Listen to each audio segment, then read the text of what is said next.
มามาพบกันเป็นประจำถึงวันสลับสับเปลี่ยนกับท่านชัยวัฒน์นาคเสโนหรือว่าตุลุงนันตุลุงยองมาพบญาติโยมท่านสาธุชนคนดีทั้งหลายห้องกันลุกปุกกันตื่นในเวลาเจ้ามืดบางท่านก็ตื่นมาจับเวลาพอดีบางท่านก็กำลังอยู่ในที่นอนอยู่ก็มีเพราะอากาศมันหนาวอากาศเย็นก็นอนฟังหันก็ได้มาปะกันแล้วบ่ฮือได้ขาดแคล้วเสียเวลาเจิญพ่อแม่ศรัทธาญาติโยมทั้งหลายได้ไหว้พระแล้วก็รับพรกันเสียก่อน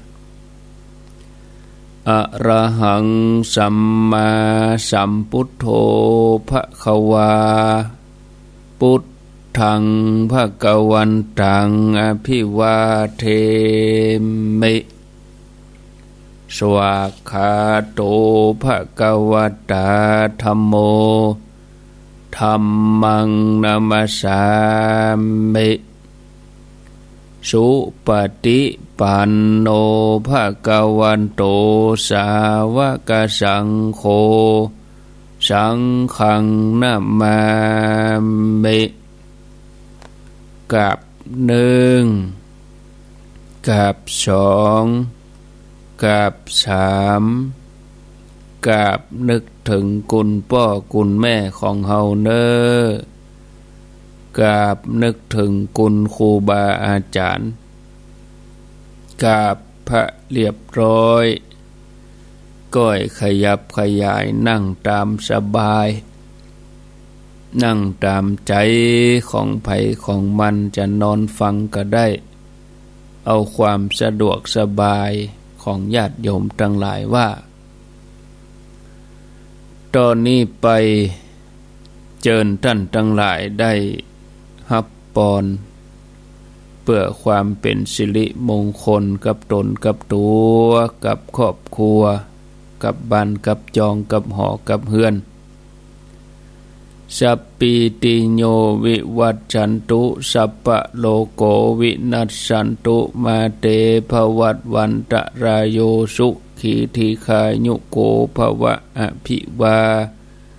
ตานะสีลิสะนิจังวุธาปจายโนจัตตาโลธรรมาวัฏันติอายุวันโนสุขังปะลังเอาแล้วสบายอกสบายใจม่วนอกม่วนใจได้ไหว้พระได้รับพรบางท่านก็จะไหว้นักกว่านี้ก็ได้ไหว้เมินกว่านี้ก็ตามใจนอนฟังหันก็ได้เอาความสะดวกสบายของท่านทั้งหลายว่าญาติโยมเขานี่ก็ดูตั้งนอนฟังห่มผ้าตัวเพียอาตมานี่ต้องนั่งหนาวอย่างใดก็จะต้องลุกมาเพราะว่าหน้าที่ที่จะต้องรับผิดชอบก็คงจะได้อยู่ด้วยกันเจ้านี้ก็เป็นเจ้าสุดท้ายวันพุธก็วันพัดเป็นท่านชัยวัฒน์หรือว่าตุลุงยองก็บ่แน่ใจนะตุลุงยองเพราะว่าเปิ้นจะไปนอนที่เข้ากำปุ้นกะหรือว่าจะปิกมาวัดอยู่กะกะอย่างเดียวก็จะได้จะอู้จากันก่อนแต่วันที่11นี่ก็คงจะได้จัดรายการอยู่เหมือนเดิมเพราะว่าจะเริ่มถ่ายทอดก็ปุ่นประมาณตี 5หรือว่า6 โมงปุ่นจะเริ่มถ่ายทอดงานวันที่11ธันวาช่วงเจ้านั้นก็มีศรัทธาญาติโยมเปิ้นมาก็ทำบุญกันไปเรื่อยๆไปจนถึงฮอดเวลาประมาณ9 โมงครึ่งครู รูบาอาจารย์เปิ้นก็จะเจริญพระพุทธมนต์เจริญพุทธมนต์จบปุ๊บเสร็จสัตว์เรียบร้อยก็จะมีการยกฉัตรปฏิสถานที่ศาลาบำเพ็ญบุญศาลาการประเรียนในงานก็มีการสืบชะตาตุยในวันที่11จะเชิญชวนศรัทธาญาติโยมท่านทั้งหลายมาร่วมกันงานนั้นก็มีอยู่2ภาค2เวลาช่วงเมื่องายก็สืบชะตาแล้วก็ยกยอดฉัตรช่วงค่ำประมาณทุ่มปลาย 19:30 นาทีก็ฟังเทศน์ฟังธรรมเหี่ยนึ่งกันโดยท่านสาธิตธีระปัญโยสถาบันธรรมภิวัตรแม่เมาะลำปางเสร็จเรียบร้อยก็สวดอิติปิโส108ก็จบพิธีป่นไปแถม1ปีทุกวันที่11ธันวาคมนี่ก็เป็นประจำทุกปีปีนี้จัดเป็นปีที่12แล้วศรัทธาญาติโยมท่านทั้งหลายขออนุโมทนาในกุศลเจตนาของศรัทธาญาติโยมท่านทั้งหลายที่ได้มาร่วมกันในการที่จะสืบชะตาแล้วก็ยกยอดฉัตรถ้าว่าบ่ได้มาก็ติดตามฟังติดตามชมอยู่ทางบ้านผ่านการถ่ายทอดเสียงคลื่น FM 104.50 สถานีวิทยุเพื่อการศึกษาพระพุทธศาสนาและวัฒนธรรมวัดฝ่ายหินตำบลสุเทพอำเภอเมืองเชียงใหม่ซึ่งเปิ้นก็จะได้นำทีมงานมาถ่ายทอดเสียงทั้งภาพและเสียงให้ญาติโยมได้ติดตามรับฟังรับชมกันมาปะกันวันนี้ก็คงจะได้อยู่ด้วยกันยาวเนื่องจากว่าพระคุณเจ้ารูปที่เปิ้นจัดรายการต่อคือท่านพระครูสังฆลักษณ์ธนอัตรัตนศิริวัดหริการามท่านไปปฏิบัติศาสนกิจไปเข้ากรรมปฏิบัติธรรมโครงการของมหาวิทยาลัยมหาจุฬาลงกรณราชวิทยาลัยวิทยาลัยทรงละปูนเปิ้นมีการจัดมีการปฏิบัติธรรมของพระนิสิตนักศึกษาตั้งแต่วันที่6มาจำนวน10วันเปิ้นปฏิบัติธรรมกันอาตมาภาพก็จะทำหน้าที่แทนท่านธนอัตไปจนถึงเวลาตี 5ลารายการตี 5เสร็จเรียบร้อยก็เข้ารายการต่อแถมชั่วโมงในช่วงตี 5เพราะวันนี้วันนี้วันพุธเนาะวันพุธนี้ทาง FM 104เปิ้นก็บ่ได้รับสัญญาณเปิ้นจะรับสัญญาณในวันการกับวันพฤหัสบดีในช่วงตี 5ถึง 6 โมงส่วนวันพุธนี้ก็เป็นท่านอนาลัยวัดหนองเงือกเปิ้นจะจัดรายการคำเดียวอย่างใดอาตมาก็จะรอสัญญาณพอก่อนเนาะถ้าว่าตัวเก่าพอจะไหวก็จะประคับประคองไปถ้าตัวเก่าบ่ไหวก็คงจะเชื่อมสัญญาณของท่านอนาลัยออกไปเนาะเอาของที่วัดฝ่ายหินมาออกถ้าดูก่อนดูสถานการณ์ก่อนถ้าว่าพอจะประคับประคองจัดได้ก็ลวดไปเลยจนถึง6 โมง6 โมงก็เป็นท่านพระครูวิสิตศิลาภรณ์ในวันนี้นะก็ว่ากันไปเนาะศรัทธาญาติโยมก็นั่งอยู่เนี่ยนะนั่งจัดรายการอยู่ที่เก่าที่เดิมญาติโยมเขานี่ก็นอนฟังไปใครรับก็รับไปได้มันเป็นอย่างเอาความสะดวกสบายถ้าเราเอาเทปมาเปิดก็ไปแหมอย่างจัดสดก็ไปแหมอย่างแต่มันก็ความรู้สึกมันต่างกันเนาะเอาเทปมาเปิดก็เป็นธรรมะเหมือนกันที่จริงฟังก็ม่วนเหมือนกันแต่ว่ามันแห้งนะเป็นเทปแต่ถ้าเรามานั่งฟังกันจัดรายการสดนี่เราบอกเวลาได้โทรศัพท์เข้ามาก็ได้อย่างเราบอกเวลาไปเนี่ยตี 3 กับ 20 นาทีเนอะ แต่ว่าถ้าเป็นเทพก็บรรยายไปฟังไปก็ม่วนอยู่ธรรมะก็จัดดีแต่บางทีอรรถรสในการฟังมันก็เหมือนเขานั่งจัดสดเนาะต่อไปนี้จะอู้ถึงเรื่องธรรมะในแนวปฏิบัติในหัวข้อเรื่องหูตันมารท่านที่ฝึกปฏิบัติกันมาตลอดบางท่านก็เข้าคอร์สปฏิบัติ3 วัน7 วันบางท่านก็ไปเรียนสมาธิเรียนมาหลายครั้งหลายเตื้อเมื่อมีการปฏิบัติวันนี้ก็สังเกตพอปฏิบัติไปบางทีก็สำรวจตัวเองว่ารู้สึกดีขึ้น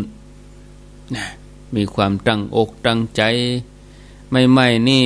บางทีก็ต้องพบกับมารท่านผู้ฟังบางทีก็ขาดความตั้งใจไปบางทีก็ตั้งใจเกินไปก็มีแต่เราก็ต้องเอากลางๆตั้งอกตั้งใจหมกไปให้พอดีเวลาเราไปปฏิบัติธรรมที่ไหนวันแรกนี่ก็ขาดตกบกพร่องขาดเกินขัดเขินรู้สึกว่าเนี่ยไอ้ยังทำไอ้ยังก็บ่สะดวกเพราะว่าบางทีเข้าไปปฏิบัติวันแรกเมื่อผ่านไปเวลาผ่านไป3 วัน5 วันเขาก็ปรับตัวได้ดีขึ้นจิตก็คล่องตัวขึ้นทำจิตให้ปลอดโปร่งโล่งเบาสบายขึ้นบางคนนี่ใช้เวลาหลายวันกว่าที่จะเข้าที่เข้าทางฉะนั้นในการปฏิบัตินั้นหลายท่านต้องปะกับกิเลสต่างๆที่จะมาเป็นมารรบกวนห้องว่ากิเลสมารมารนี่แปลว่าเครื่องเศร้าหมองของใจเครื่องเศร้าหมองของจิตใจมันจะเข้ามารบกวนขัดขวางในการประพฤติปฏิบัติเฮาบ่ฮือเฮาก้าวหน้าฮือเฮาถอยหลังถ้าหากว่าเฮาฮู้บ่เต้าตันก็คงจะพ่ายแพ้ต่อกิเลสมารไปบางทีมันก็มาจวนให้เฮาเลิกปฏิบัติไปเนี่ยยังปฏิบัติไปก็บ่หันยังนั่งหลับตาอย่างเดียวนอนดีกว่ามื้นตาดีกว่าเนี่ยอันนี้จะมานั่งมานอนให้ลำบากเนี่ยยังนอนที่บ้านสบายกว่ามานั่งหลังคดหลังแข็งมาเดินมาเตียวตัวนี้มันจะมาหลอกนะมันมาหลอกมาจุเฮาอยู่บ้านสบายนอนเตียงนุ่มๆห่มผ้าอุ่นๆอันนี้ต้องมานอนลำบากอาหารก็บ่ได้ดังใจต้องมีคนมาควบคุมต้องมีคนมาดูแลมาพอมากำหนดว่าลูกเจ้ามาต้องทำวัดปฏิบัติวันละชั่วโมงต่ออันต่ออีค่ำมาก็ต้องมานั่งสวดมนต์เอาอยู่บ้านเขามาเนี่ยสักเตื้อมันเป็นอย่างอี้หรอกเอาจะนั่งจะนอนอย่างได้พอทีวีอย่างได้จะเกี่ยวอย่างกินอย่างได้ชอบใจเอาตามใจเฮาอยู่บ้านแต่เวลาเฮามาปฏิบัตินี่กินข้าว2 คาบเหมือนแรงเฮาจะได้กินล้ำๆก็ได้กินเหี้ยเอาตัวเก่ามาทรมานรู้นี่มันเป็นอย่างนี้ล่ะหาหู้เนาะอันนั้นเป็นมารที่มาจุมาหลอกคือเฮาจวนคือเฮาไปกึดเลยเถิดไปเลิกปฏิบัติเนี่ยบางทีก็จวนคือเฮานอนเนี่ยจะไปนั่งเนี่ยยังเนี่ยปวดหลังปวดขานอนดีกว่ามันจะจวนเฮาไปเลยเนี่ยเฮาก็ต้องฮู้เต้าตันมารเมื่อเฮาฮู้เต้าตันก็ไล่ออกไปไล่มารนี่ออกไปเวลาเฮาฮู้เต้าตันเฮาฮู้ปุ๊บมันก็อยู่ละนะเทวปุตตมารบางทีก็มาในรูปของเทวบุตรเทวบุตรมารมาในรูปของเทวบุตรเทวดามาจวนเฮาเลิกมาเสพสุขอันเนี้ยชีวิตเฮาบ่จะลำบากอย่างนี้ปล่ำปเหลือสมัยพุทธกาลนี่ท่านผู้ฟังมีภิกษุณีก็คือตัวเจ้าแม่หญิง ก็ยังหนุ่มยังสาวอยู่มาบวชก็ยังเป็นสาวอยู่ก็ไปนั่งกรรมฐานปฏิบัติธรรมอยู่ในป่าอยู่ที่ปื้นเก้าไม้เทวบุตรมารก็มากระซิบบอกซึกไปเลิกปฏิบัติซึกออกไปยังสาวอยู่ยังหนุ่มยังสาวอยู่จะมานั่งอยู่อย่างนี้จะมานั่งอดอยากอยู่หนังนี้เนี่ยอยู่ไปก็บ่ได้ไอ้ยังหนุ่มยังสาวอยู่ไปเพลิดเพลินสนุกสนาน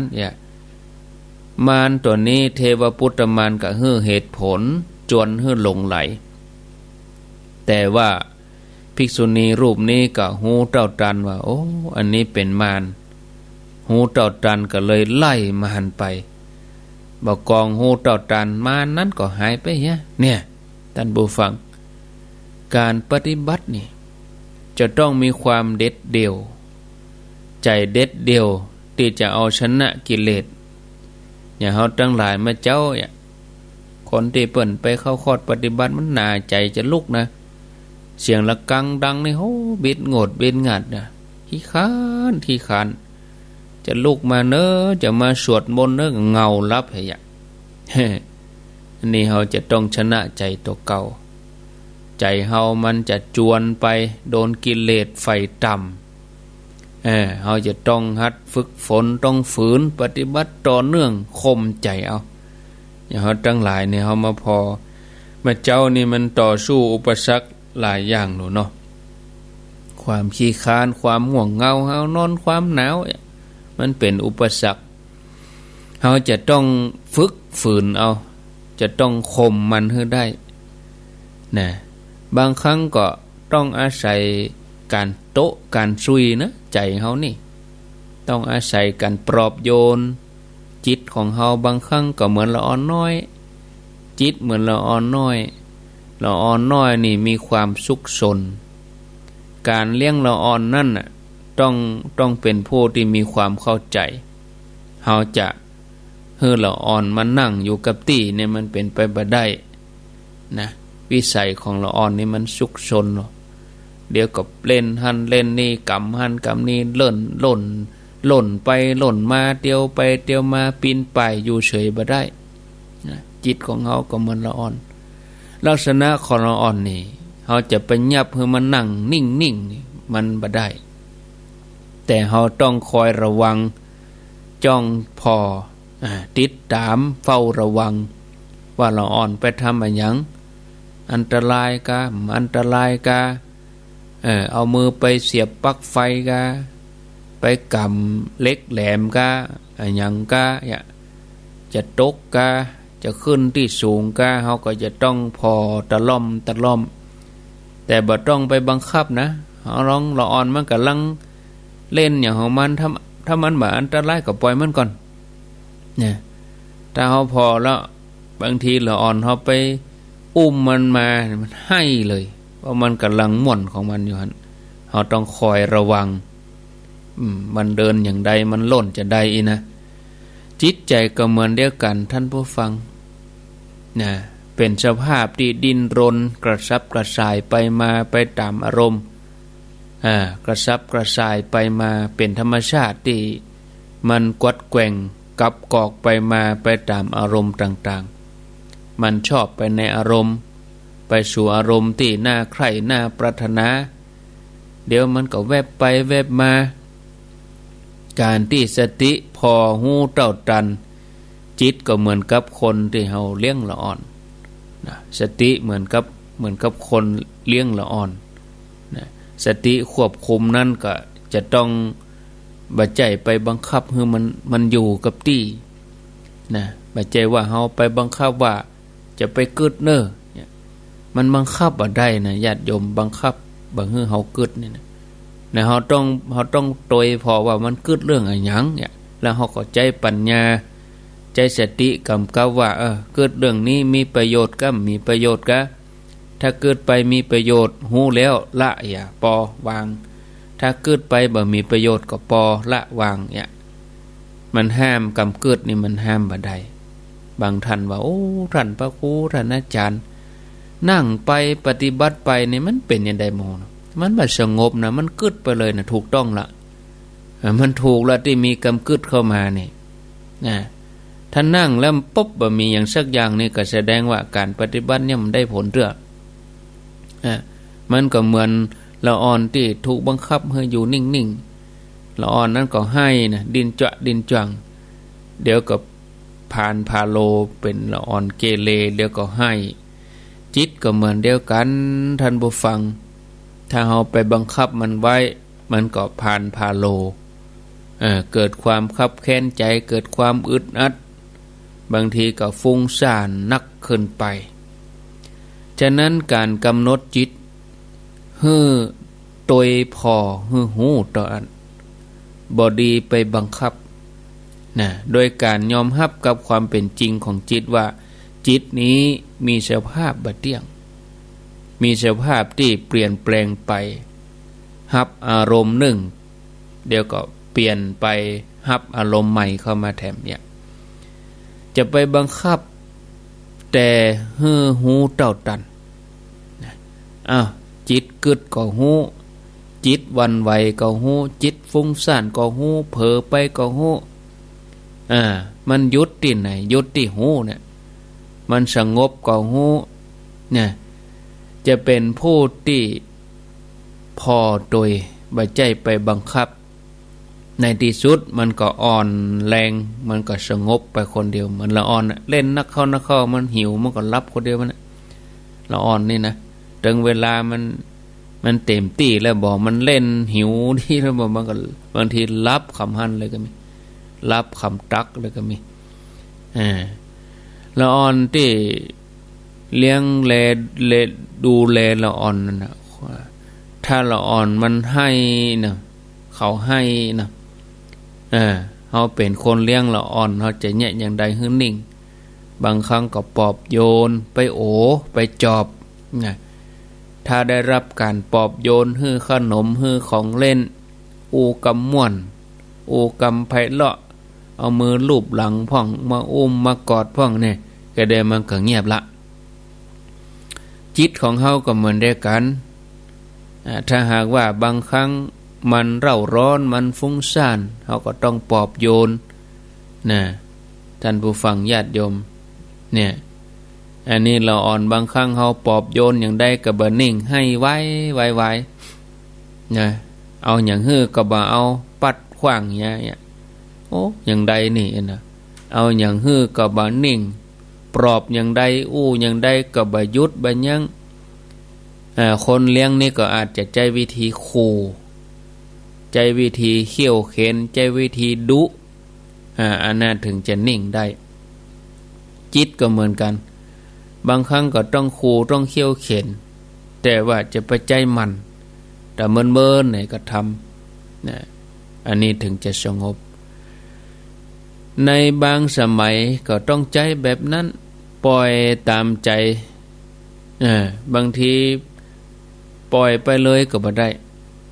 บางครั้งก็จะต้องควบคุมบางที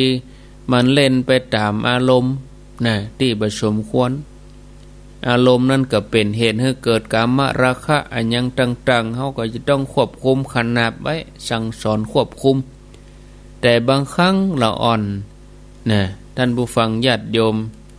ละอ่อนที่แม้จะปอบโยนอย่างใดก็บ่นิ่งก็จะต้องขนาบด้วยการขู่ขนาบด้วยการดุเขี่ยวเข็นไปพ่องคนเลี้ยงอาจจะเนี่ยอย่างใดก็ต้องปล่อยให้ไปเนี่ยใครให้ก็ให้ไปพอแล้วจะให้วันค่ำก็จะให้คืนหุ่งก็พอไปเนี่ยเราอ่อนมันบางทีมันให้เขายิ่งเขาปอบมันก็ให้ไปติ๊กๆอันนี้แหมเมินไปมันจะขี้เอาใจตัวเก่าบางทีถ้าไปจอยตัวใจมันนักล้ำต้องมีหลายวิธีนะเราจะต้องพิจารณาพอมันจะให้ถึงเมื่อวันเมื่อคืน3 วัน 7 วันกะนะมันก็อยู่บ่ได้ละอ่อนเนี่ยให้นักเข้าก็เดียวยั้งคนเดียวละก็บ่มีไผไปว่ายังมีไผไปปอบมีไผไปดุยังมันก็นิ่งไปคนเดียวมัน จิตมันนี่ก็เหมือนกันท่านผู้ฟังเนี่ยบางครั้งมันก็เอาเรื่องเหมือนกันนะเฮาจะประคับประคองปลอบโยนเขี่ยวเข็นขนาบมันก็ยังฟุ้งซ่านอยู่มันงุดงิดงุ่นง่านมันฟุ้งไปเนี่ยอย่างใดก็ต้องตั้งสติควบคุมนะก็ต้องปล่อยมันไปอยากจะฟุ้งก็ลองพอหรอฟุ้งไปถึงไหนเตลิดเปิดเปิงไปถึงไหนฟุ้งไปเอาฟุ้งเต็มที่เลยเอาหรอใครฟุ้งก็ฟุ้งไปพอหรอเกิดไปหรอเอาเกิดไปมันใครเกิดเนี่ยเอาลองพอหรอเนี่ยผลสุดท้ายเขาก็มีสติว่ามันแบบมีอย่างหรออันเนี้ยกะมันฟุ้งอย่าเขาจะหูเต้าตันเขาบอกไปอย่างนี้นะถ้าเขาทำจิตทำใจของเขาปล่อยให้มันฟุ้งก็เดียวมันก็สงบไปโดยเฉพาะการปล่อยวางปล่อยวางมันสงบอันนี้ก็เนื่องจากว่าจิตที่ฟุ้งนั้นเกิดจากการบีบบังคับจิตบางครั้งเฮาขนาบมันบังคับมันสงบได้เนาะเขี่ยวเข็นไปควบคุมมันไว้บางทีก็ฟุ้งนะมันบ่ได้อยู่กับที่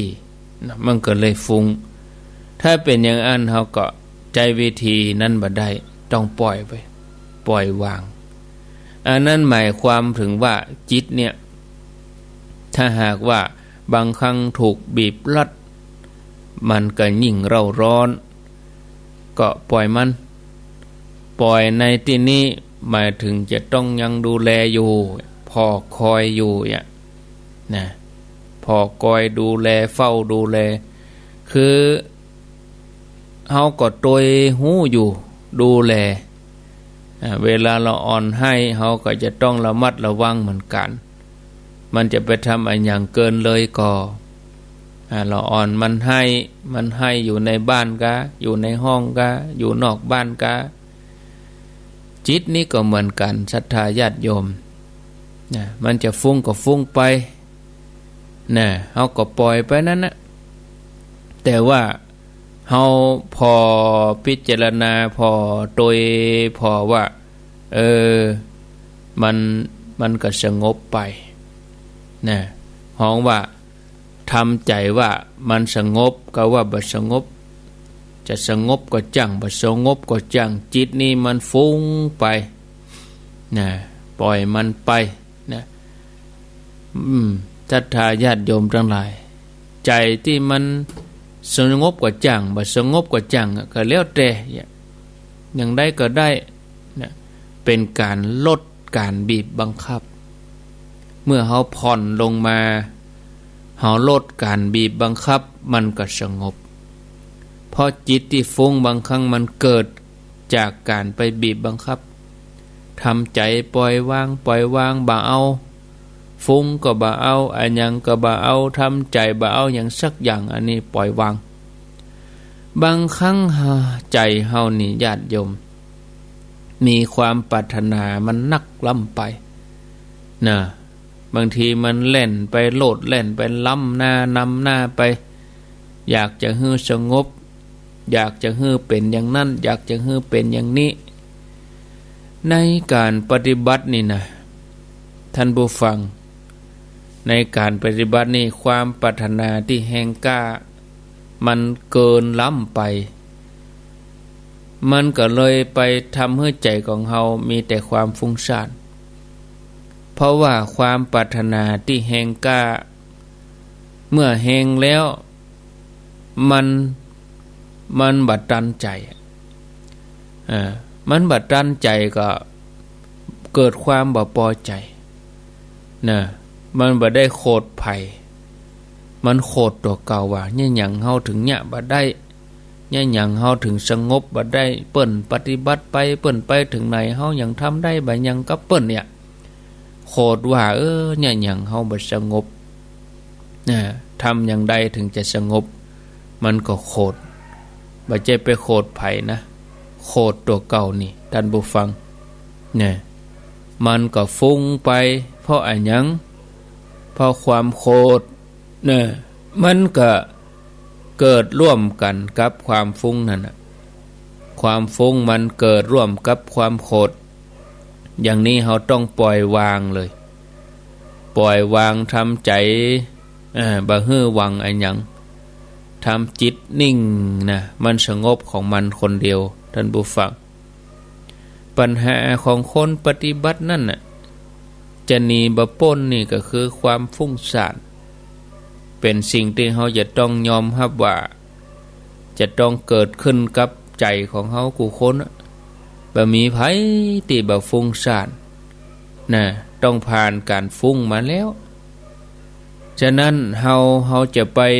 เป็นลักษณะที่น้อยเนื้อต่ำใจตัวเก่าว่าเฮาถ้าจะบ่มีบุญเฮาคงบ่มีวาสนาที่จะปฏิบัติได้ถึงขั้นนั้นขั้นนี้แล้วกะมันเกิดความท้อถอยบ่มีกำลังใจถ้าเฮาฮู้ว่ากูคนก็เป็นอย่างอีรู้นี่คนอื่นเปิ้นก็ปฏิบัติเปิ้นก็ผ่านขั้นนี้มาแล้วเนี่ยท่านผู้ฟังบ่มีภัยที่ปฏิบัติแล้วปุ๊บจะสงบเลยบ่มีนะเข้าที่เข้าตางได้ทันทีเลยเนี่ยราบเรียบไปทุกอย่างบ่มีนะมันบ่เป็นอย่างนั้นมันจะต้องล้มลุกคุกคานทุรักทุเลนะมันจะต้องสู้ชนะพ่องการพ่องสงบพ่องบัดสงบพ่องนะแต่เฮาจะไปยอมการเตื้อเฮาต้องมีกำลังใจเฮาจะต้องมีความเปลี่ยนถึงคราวที่มันผิดพลาดไปเฮาก็ถอยไปตั้งหลักทำไมอย่างรถเนี่ยมันรถมันเดินหน้าบ่ไหวก็ถอยหลังแล้วก็ปุ่งไปตั้งหน้าทำไมรถเปิ้นยังมีเกียร์ถอยมันจะมีกะเกียร์1 2 3 4เปิ้นก็มีเกียร์ถอยมันก็ต้องถอยเอามาตั้งหลักนะมันเป็นเรื่องที่มันบ่มีตั้งเลือกถ้าเฮาเอาชนะข้าศึกอันนี้บ่ได้มันก็บ่มีทางอื่นที่จะรอดได้เฮาจะต้องย่อยยับแน่นอนก็ต้องทุกข์ทรมานอยู่อย่างนั้นต้องเอาชนะถึงตอนนี้มันจะถูกกิเลสเล่นงานพ่องแต่เฮาก็ถอยมาเพื่อจะสะสมกำลังเหมือนเฮาทำงานอย่างเหน็ดเหนื่อยไม่ล้าเฮาพักเอาบ่าเอาแห้งเนาะเติมพลังเพื่อจะสู้ต่อเอาชนะในครั้งต่อไปการปฏิบัตินี้ก็เลยบ่ใจไปทำที่อื่นเรื่องคนอื่นก็เป็นเรื่องของเขาเฮาจะทำแต่เรื่องของเฮาโดยเฉพาะเรื่องที่เกิดขึ้นในใจของเฮานี้หน้าที่ของเฮาอยู่ที่นี่นะเฮาจะต้องสนใจเฉพาะเรื่องของเฮาเนี่ยการเข้าปฏิบัติบ่ใจไปเอวพอคนอื่นเขาจะทำกาอย่างใดกาปฏิบัติอย่างใดเฮาบ่ต้องไปสนใจใส่ใจบ่ต้องไปเพ่งโทษพออันหยังเขาเฮาสนใจแต่เรื่องของเฮาอย่างเดียวสนใจแค่เรื่องในใจของเฮาจิตใจของเฮาแม้แต่ต้องระวังจิตใจของเฮากำเดียวก็จะไปกึดจ่อยคนนั้นจ่อยคนนี้ทำอย่างนั้นทำอย่างนี้อันนี้ก็บ่ถูกเหมือนกันตอนนี้มันเป็นเรื่องที่เฮาจะต้องทำตัวของเฮาเหมือนทำตัวเหมือนคนใจดำบ่ต้องไปสนใจไผเตื้อคนที่ปฏิบัติด้วยกันนี่เปิ้นจะเข้าใจเองคือมันบ่ใจเป็นเรื่องของคนความใจดำแต่มันเป็นเรื่องของการที่เฮาจะต้องทำตัวเฮาเองฝึกใจเฮาเองฝึกตัวเฮาเองถ้าเฮาทำตัวของเฮาเองบ่ได้เฮาจะไปทำเมื่อใดเฮาจะไปช่วยไผได้เหมือนกับเฮาว่ายน้ำบ่จ้างเฮาว่ายน้ำบ่จ้างแล้วเฮาจะไปโดดช่วยไผมันก็ตายตึงกู้น่ะเฮายังว่ายน้ำจ้างเตื้อคือมันจะเสียกรรมฐานเสียอารมณ์นะเฮาก็เวลาเฮาไปปฏิบัตินี่เปิ้นถึงงดพูดเขียนป้ายติดเปิ้นบ่ฮู้ ถ้าเราไปจับกลุ่มอู้นี่มันฟุ้งซ่านจิตมันฟุ้งซ่านเราจะต้องอู้น้อยๆกินน้อยๆนอนน้อยๆปฏิบัติให้นักนะเอาปล่อยให้เป็นหน้าที่ของผู้ที่เปิ่นห้องว่าธรรมะบริกรก็คือผู้มีหน้าที่ดูแลบางคนไปได้บัตรธรรมแท้ๆจะสุ่นจะไปล้างถ้วยด้วยเปิ้นสุ่นจะไปล้างแก้วด้วยเปิ้นเนี่ยเปิ้นจึงมีคนบริการเขาจะต้องวางเป็นอุเบกขาบางคนกลัวแต่เนอบางคนที่เปิ้นมีหน้าที่นี่เปิ้นใครได้บุญกับเขาเปิ้นใครให้เขาตั้งใจปฏิบัติแท้หน้าที่ของผู้ที่เปิ้นดูแลเปิ้นก็มีหน้าที่นะเราจะต้องทำตัวเองปฏิบัติขอคะแนนว่าให้ตั้งใจแท้ๆนะแต่สำหรับคนที่เปิ้นปฏิบัติด้วยกันในฐานะที่เขามีเวลาจำกัดเขาก็จะต้องเอาจริงเอาจังช่วงระยะ3วัน7วันบางคนเข้าคอร์ส15วัน21วันกานะฝึกจิตของเขาตอนเรื่องการช่วยเหลือคนอื่นนี่เขายังมีโอกาสเปรอะเปรอจะทำประโยชน์อย่างใดก็ได้นะก็ทำในช่วงอื่นอันนี้ก็เป็นปัญหาหนึ่งคือความฟุ้งซ่านต้องหูโดยญาติโยมทั้งหลายโดยเวลามันฟุ้งขึ้นมาก็กำหนดฟุ้งเวลาเผลอก็กำหนดว่าเผลอจะไปปล่อยไปบดายนะพอลมหายใจนี่เป็นหลักพอลมหายใจเข้าหูหายใจออกหูมันเผลอไปกึดอะไรอย่างขึ้นมาบอกกองหูซึกเรียบร้อยแล้วบอกอันนี้เผลอไปแล้วหูว่าเผลอไปแล้วรู้นี่อันนี้เขามีสติคือหันลักษณะของความมีสติหันลักษณะของความเผลอว่ามันต่างกันมันจะช่วยให้เราได้ลดความเผลอลงมาความเผลอไปก็จะได้มีสติได้วุยพอเรากำหนดความเผลอจ้างแล้วรู้จักความเผลอมันก็รู้สึกตัวขึ้นมาได้วุยเวลาฟุ้งก็กำหนดหูว่าฟุ้งการปฏิบัตินี่ท่านผู้ฟังก็มีพื้นฐานที่แตกต่างกันท่านผู้ฟังญาติโยมบางท่านบางคนก็ปฏิบัติมีรูปแบบในการปฏิบัติเป็นตัวของตัวเก่ามาก่อนก็บ่เป็นหยังนะอันอย่างที่เฮาทำอันอย่างจนเกยจนชินจนถนัดเฮาก็เอาอันนั้นมาพิจารณาแต่ว่าก็ต้องพัฒนาให้ก้าวหน้าขึ้นไปนะจะไปให้มันอยู่กับเจ้าอันต้องให้มันก้าวหน้าการปฏิบัติในขั้นต้นนั้นต้องดำเนินไปบางทีก็มีความแตกต่างกันไปหลายอย่างหลายรูปแบบบางคนก็อาจเพ่งลมหายใจบางคนก็บริกรรมพุทโธบางคนบ่ได้พอลมหายใจพอกายกายคตาสติพุทโธก็มีสัมมาอรหังก็มีป้องหนอยุบหนอก็มีเขาก็มาพอที่ใจเขานี่ที่สุดมานั่นคือลมหายใจคือสติบางคนก็อาจจะพอหน้าต้องมันก็เป็นเรื่องที่ทำได้ทั้งนั้นถ้าเฮาทำแล้วบักขัดแย้งเฮาถนัดนะเป็นเพียงแต่ว่าเมื่อเฮาจะก้าวสู่วิปัสสนาเฮาจะต้องยะอย่างใดเฮาจะเอาสิ่งที่เฮาทำอยู่นั้นมาเป็นขั้นใดอย่างเฮาจะขึ้นต้นไม้ต้องมีขั้นใดกายขึ้นไปต้องมีที่ปีนป่ายขึ้นไปขึ้นโดดกระโดดขึ้นไปบ่ได้เฮาต้องมีอันอย่างช่วยตัวที่เฮาปฏิบัติมานั่นเป็นพื้นฐานที่จะไต่เข้าสู่ระดับวิปัสสนาเป็นขั้นใดขึ้นไปฉะนั้นญาติโยมท่านสาธุชนจุดยืนของการวิปัสสนาคือการต้องได้หันรูปหันนามหันเกิดดับหันอนิจจังทุกขังอนัตตาอันนี้คือจุดของเพิ่นเฮาจะต้องดำเนินจิตไปสู่จุดนั้นให้ได้ไปสู่จุดของการได้หันรูปหันนามหันความเกิดดับไป เป็นอนิจจังทุกขังอนัตตาอันนี้เป็นปรมัตถธรรมทีนี้